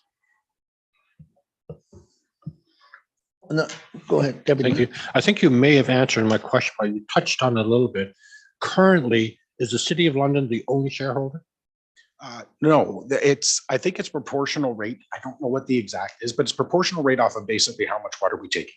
So all the municipalities that receive water from Lake Huron, from Grand Bend, and the Elgin side for that matter, all sit Counselor Hemming is our representative on Yes. that board. So he is our voice for the municipality on that board and has voting rights. Yes, The I- lion's share is the city of London. Well, I understand that, Jonathan, but my point being that I also sit on London Middlesex Community Housing, but the city is the only shareholder. And so my question for you is the city the only shareholder of the Lake Huron Elgin water line? Technically, they finance everything, hold all the debt. Right now, but there is no shareholders because it doesn't have any legal entity. Going forward, yes, we would be a shareholder as part of the services board or corporation. Right. We would be. Right now, there is no such thing. It's just that it sounds very similar to the community housing because they too were limited in what their borrowing power was, and whether or not they could leverage their assets. Okay, which has since evolved into a different direction. And it just sounds very familiar. I don't know the model that they have there, but I'm guessing it is probably very similar. Okay. There are some things to really study on in both options, and that's why a legal opinion is important on this, because right now the corporation is a little bit, not too sure about that one. So we do want to get a legal opinion on it for sure. Just so I understand, the motion would be to get a legal opinion as a collection of municipalities. Okay. A little further than that, we agree that Lake Huron needs legal, like it needs some sort of legal entity. So we're saying that it's going to have a legal entity and it's going to basically separate where the city of London doesn't hold its debt anymore. It operates as its own entity, either as a municipal board or a service corporation. But we're agreeing that it needs its own entity. That's what this is. Yes, Councillor we Nichol. will be getting legal opinion and all that through the process. Absolutely. Councillor Nichol. So it sounds to me like you believe it needs an entity, but isn't that really up to our legal people to tell us whether or not it really does? Like, maybe it's fine the way it is. So through the Okay, go ahead. mayor to Go council. ahead. Just let Jonathan and To complement the conversation up to this point through your worship, and John has explained it really well. This is a governance issue that right now Lake Huron has been working and functioning in a quasi board that is not recognized. So the board as it exists, the voice that Councillor Hemming has right now is not recognized under the Municipal Act. So it is creating a structure of a body corp or a service corporation similar to the Toronto waterfront in order to be established as an independent entity. To the deputy mayor's point, the largest stakeholder and the only stakeholder right now for the Lake Huron primary water system is the City of London. What we've been given to date is a fringe benefit. If you boil it down, all the checks that come out of Lake Huron, although they are in a separate office, not in the City of London's City Hall, they're all from the City of London. They act and function and look like they're a separate entity, but they are not. They are a part of the City of London. The Lake Huron primary water supply system has changed so much since its conception in 1955, I believe, that it's splintered off to many, many groups, many municipalities along the way. So now they're just trying to go to a formal governance structure to recognize that it can hold its own debt, it has collateral, it has assets, and it's not rolled up into the City of London. Councillor Moyer. So once it becomes its own entity, it's just going to create more bureaucracy then? It's going to have a complete line of staffing. Through the mayor to Councillor Moore. So basically the staff is already in place. So they would just, paycheck would come from municipal corporation versus City of London. In regards to the board, that's what we'll figure out. So a municipal board and the services corporation have two very different entities in the way they operate, right? That's the next steps that we figure out. There is discussion. Is there a council and a professional? Is it a mixed board? Is it just a council board? Is it just a technical professional board? All this is yet to come. This is the stuff that the next decisions that we collectively, and I can say confidently on the Huron side, have to figure out what that looks like. Yeah, I think you're right with that, Jonathan, on the Lake Huron side, that it's let's at the very least make sure this is a legal entity and that the people serving on that board are in a legal situation. And that's the biggest thing that started this, was the concerns with that. So, other questions? No other questions? So we have a recommendation that the board endorses moving forward and evaluating the specifics of a joint municipal board versus municipal service corp as the two viable options. Yeah, Counselor Moyer, Deputy Mayor Knellson. Yes, you had your hand up. In favor? Carried. Thank you. Sorry, Jonathan, about that. Excuse me. So, okay, we're going into committees. And ABCA, anything you want to add? No, we're having a meeting tomorrow. Okay. Blue Water Recycling? Tomorrow night? Okay. EDAC? Nothing there. Local school advisor, anything there? Okay. The rec committee, I don't think they've met policies. We are going to be looking at under other business. You're going to be seeing that policy coming up. Fire committee. Okay. And anything from Aqua advisory? Nothing there. All right. Correspondence. There are a couple of items to deal with in this correspondence, but excuse me, Board of Health monthly meeting summary. Receive and file. Middlesex Federation of Agriculture selection of community cost of community services study. I don't know if you guys read that letter. They did approach us to see about North Middlesex working. They did decide to go to a different community. Letter from the Park Hill Legion request for support. Did everybody see that about the, it's about the fencing and advertising for the fencing on a patio, on their patio. They don't have the patio yet. But just a comment I'd make out after talking with Jackie, it would maybe be a good one for them to bring to talk to them about bringing that to the grants in the fall for possibly for a donation that through that route. I think that could wait that long to, you know, to make that. So I think we'll approach the Legion and tell them, ask them to make a to ask for a donation at that time. Yeah, to apply for that grant. The next one is the First Else Craig Scouts, Mike Bax. And if you see, they're looking for any help we can get on reduction of costs. And it is this weekend, you said, correct? The event is scheduled and booked. So they have booked the Park Hill Community, sorry. They've booked the Park Hill Community Center for April 23rd. They recognize, and Mr. Bax is well aware of our Community Development Fund program. They just didn't, this wasn't in the works at that time, so they weren't able to apply for anything.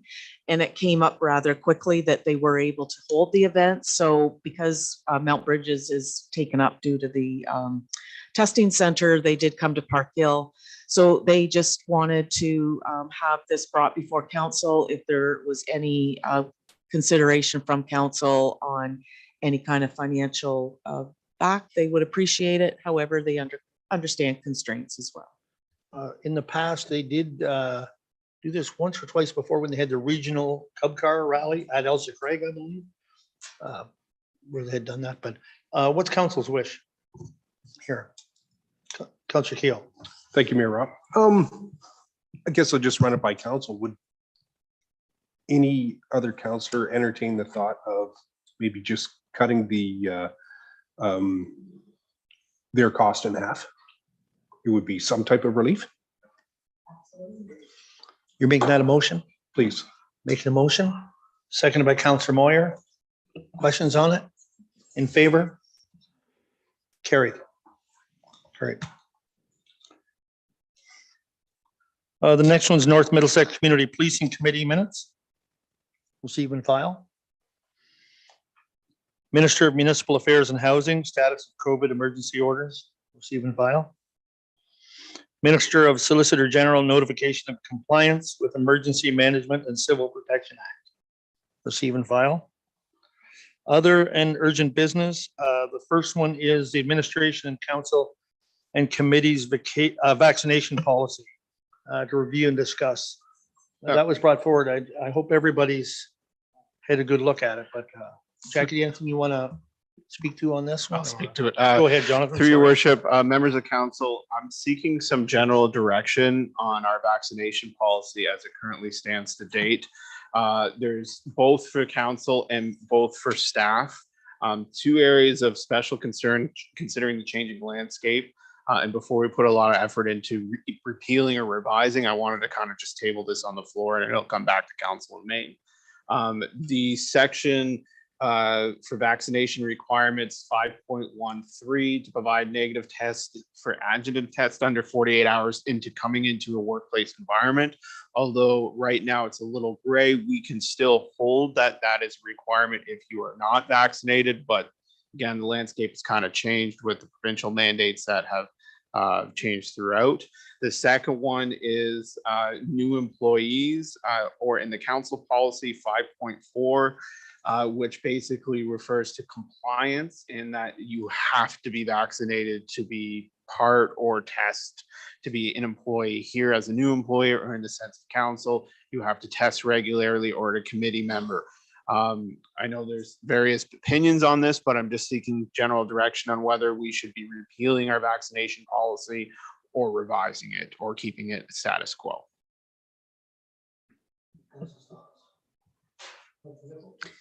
So I have a couple of questions. When this policy came out, I remember it coming out, was that when there was 2 vaccinations or 3? That was when it was 2 vaccinations. So one of the things we have to consider when we're looking at new policy is, do we insist on 3 or 2? They took away the passports after 2. So the question is, what is fully vaccinated? Is it 2? Is it 3? Is it 4? Right. So that's something I'm just playing devil's advocate here. That has to be considered when we look at changing policies.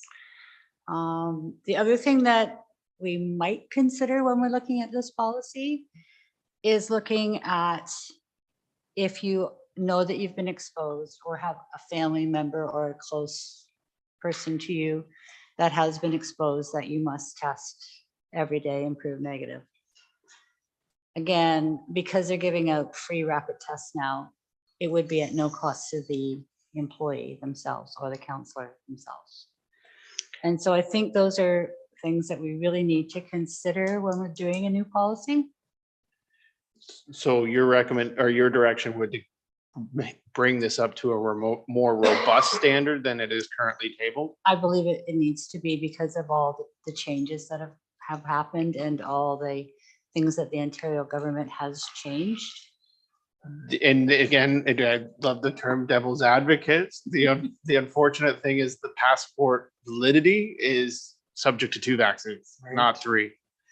Exactly. So it would, although as an employer, we have the right to put certain standards in as an employer or bringing on a new hire, there's one difference. And then our existing employees that are currently employed by the organization being subject to some tricky maneuvering as it would be under the Employment Standards Act. A lot of organizations are contemplating repealing them because it's the lack of the authority that came from the province in following through with, I'm going to just say, mandatory vaccination at the provincial level has created this bubble that we don't know the right way to turn. So we can put this on hold, we can defer it, we can make it more robust, we can keep coming back to it. I just foresee that possible hurdles could come, especially on the council front, when we go into an election cycle, that it could be perceived as a barrier. And that's the other side of the coin. And I just think it's important that we have a wholesome discussion about it. Yeah, and I think like if our policy was made with 2 vaccinations, that we should stay with that policy as per se. I'm just wondering about testing for people that don't have their vaccinations. It's beginning to be very questionable about whether or not we have the legal right to do that. And I mean, it's beginning to be questioned whether or not we have the legal right to make them wear a mask. And that's the start of the top of the hill on the slippery slope. And It sure is. It's a very slippery slope and nobody knows what the future holds. And so we could look at this policy, change this policy, and then next week be looking at this policy and changing this policy again, depending on the next variant. It's an unfortunate thing, but I really feel that we should stay to the 2 vaccinations as it stands. We do have language in there that if a 3rd vaccination or a 4th vaccination is mandated by the province or the local health unit, that it is mandatory under our provision. Right, but so far it has not been mandated, No. so that's a good way for us to work around it without having to change it. Well, it was just that I was gonna comment, and Councilor Nichols said, like, it had to be mandated for 3 vaccinations. But I think we better stick with the Health Canada and the World Health Organization, because other organizations have tried the same thing. And they got, with the school board and schools, wanting them to do things that the Health Canada already said that's what's mandated right now. So the other thing I can offer to complement the discussion is I am aware of local municipalities who have repealed not only their masking policy, but their vaccination policy. There was many municipalities in the east of southwestern Ontario, Norfolk, in that area that did not even put a policy in place. So it's an interesting landscape per se. And I think if I'm reading the room correctly, it might be, maybe we should circle back to this in and around June and possibly seeing something that may change. Gladly, I didn't put a lot of effort into it, just kind of revisited the policy to seek general direction. Unless there's anything else from the table, we can certainly defer it a little longer. Yeah, I was just wondering with the provincial government kind of repealing or pulling back their mandates, number one, legally, where do we stand on it? What opinions do the unions have on it? And whether it would be better just to highly recommend having vaccinations and masks rather than having a set policy. I can certainly in the interim seek a legal opinion, but the last kick at it that I had with a lawyer was it was all based on theory and nothing had actually made it to the courts yet. So there was no precedent set to say thou shalt go this way or that way. There's a lot coming up, I would imagine, in behind once the courts get back to a normal schedule. In fact, I know there's one somewhere in Sudbury that might set the precedent coming up, but that hasn't gotten to the courts yet. And that's really what the lawyers are saying, is that we have to have that opinion in order to move this along. We've engaged them when we went along with the policy for the last 2 years to make sure that we were upfront with them with what was changing, and they generally accepted it. I can't speak on their behalf, but I think they were quite happy that we took the approach that we took. Some took a very aggressive approach, which they dealt with, but I think the ones that really confused them were the ones that didn't do anything. And what status they had with the entity of the province or the school board, or this being able to go into someone's home to do things. But to answer your question, the union was more than willing to hear us out, discuss it, and I'm sure it will become a discussion through our collective bargaining that will be coming up shortly. Councilor Nickel.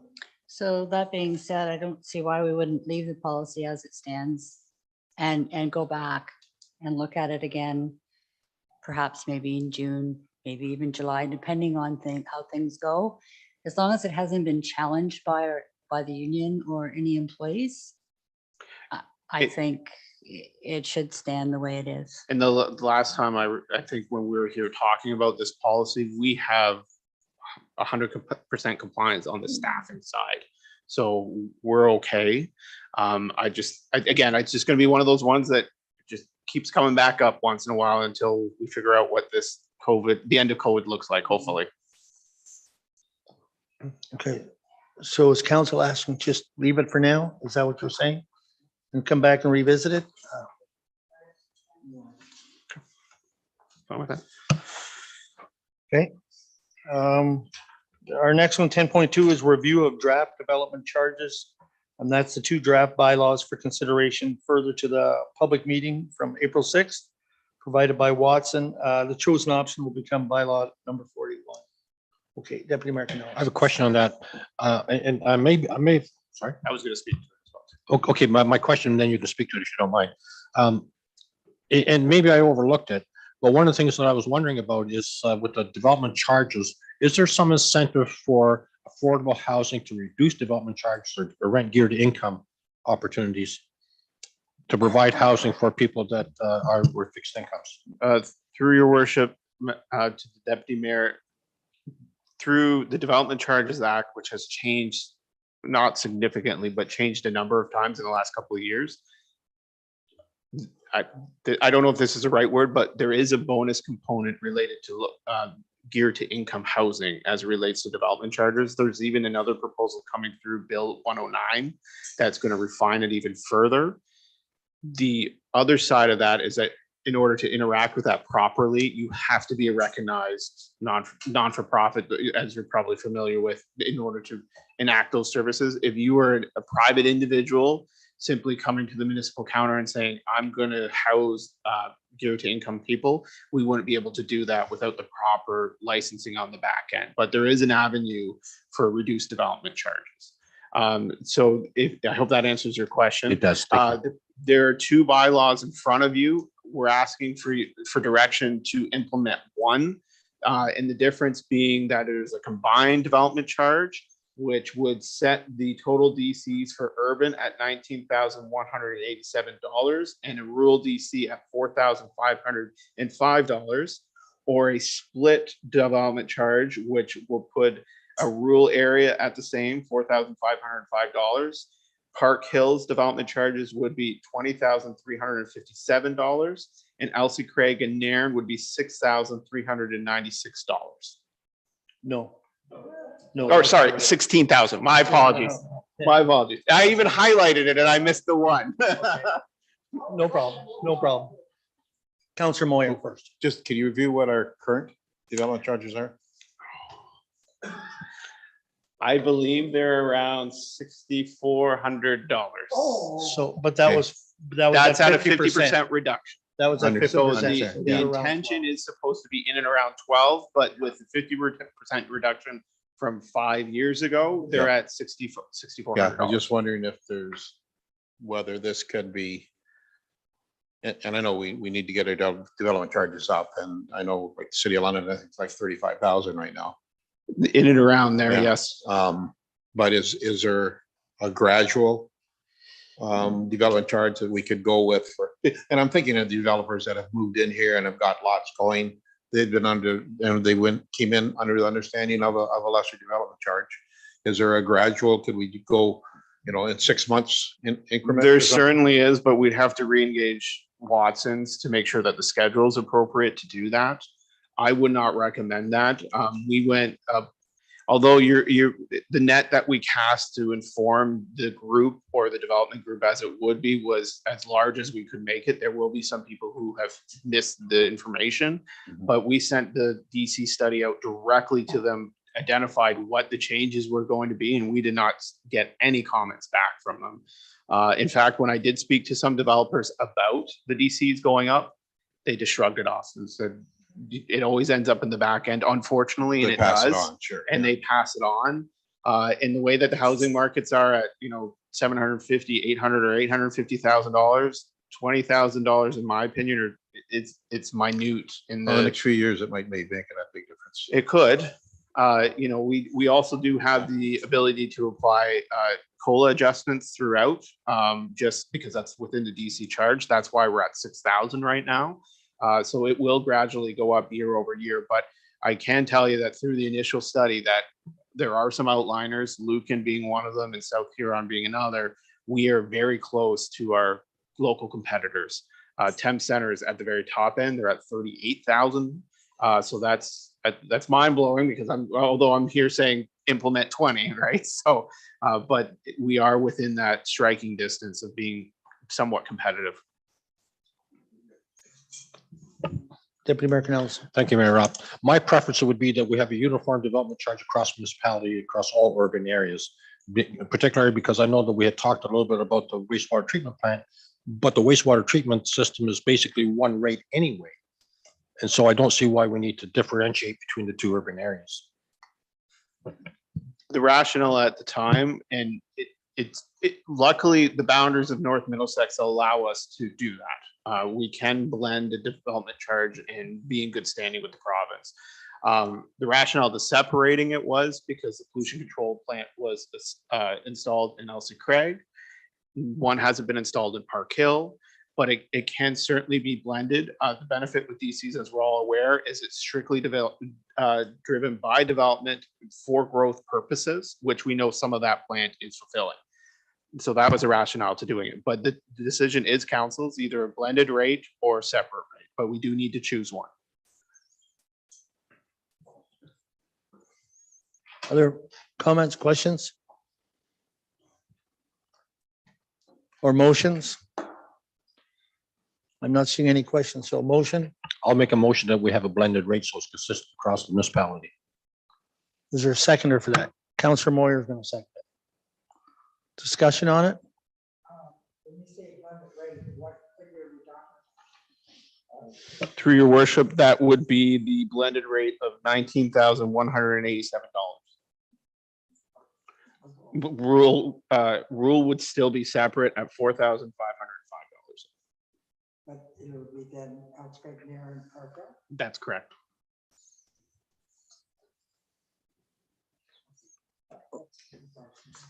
Okay. No other discussion on, in favor? Carried.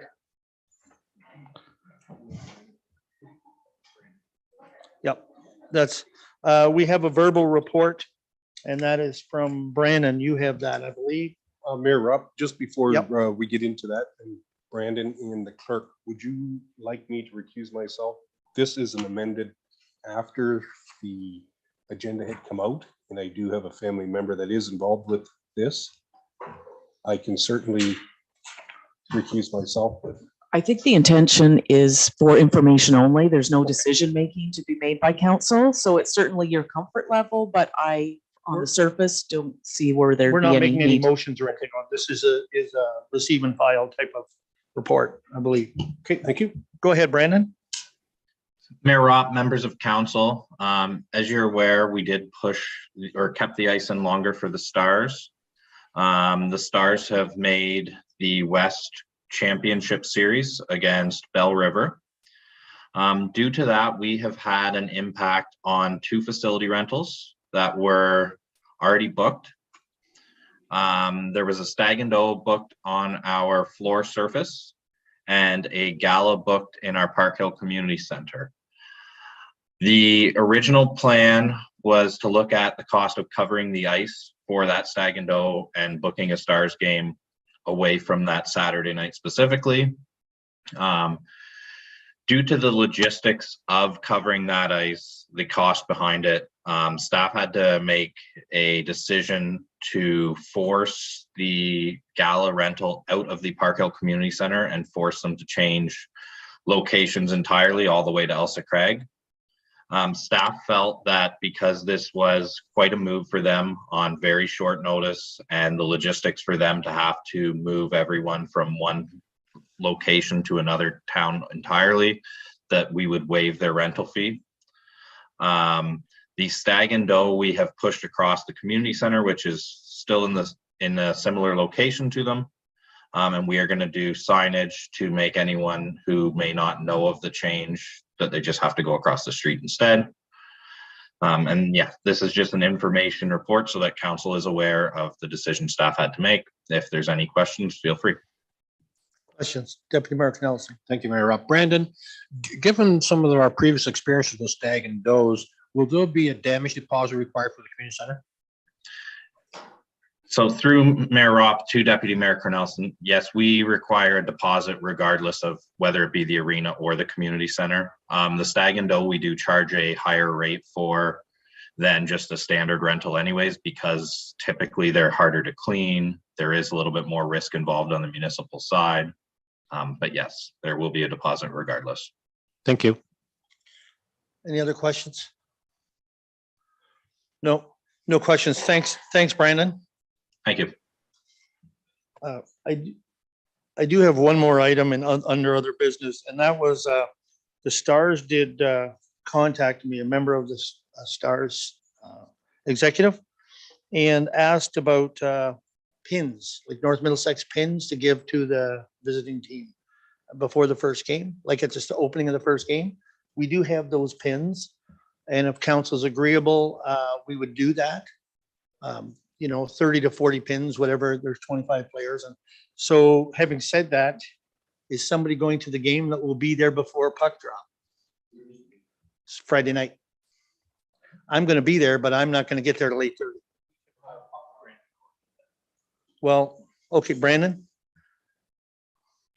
I am planning to be there beforehand. We are going to have security at that game just because we are anticipating 1,000+ people. There's supposed to be 2 or 3 busloads coming from Bell River, so I don't let them in. Oh, Yeah. I'm just kidding. Yeah.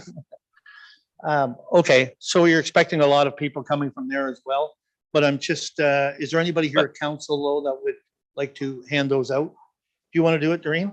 All right, so Doreen's going to do that if, and I'll call Mike Poor about it and just say that you're going to do that. Because I do plan on going, but I'm going to be a half hour late, I know it. I'll find out from Mike and let you know. Okay, thanks, Brandon. That's excellent. I'll get in. I'll get in. I got into Mount Bridges when I was crowded around all the Mount Bridges fans. That was always interesting, so. But, okay, that's all I think we have for other business. You should announce that 10.3 has been removed. from the Oh, agenda. yes, right. We just, the one on the merit subdivision agreement, that has been removed at this time. They're not ready to bring that forward. Okay. Communications, including county council? Nothing to report in county council. I think we had a meeting since we had our No. last council meeting. No, because of good roads. Right. Okay. Reading of the bylaws. Oh, I'm sorry. Yes. And it is, as you stated, it's an in and out where someone has done a donation for the $10,000. So money coming in, money going out Okay. for Carnegie Hall. Well, that's what I thought, because I looked at the donations that the clerk was referring to. I didn't necessarily see that amount for the Carnegie Hall. Thank you. You're welcome. Thanks, Estelle. Reading of the bylaws. The bylaws listed this evening on the agenda, the only change is bylaw 40. It will be removed regarding the subdivision agreement. So we're looking for first and second reading for all bylaws with the exception of bylaw 40. Counselor Moyer, Counselor McGlinchey, all in favor?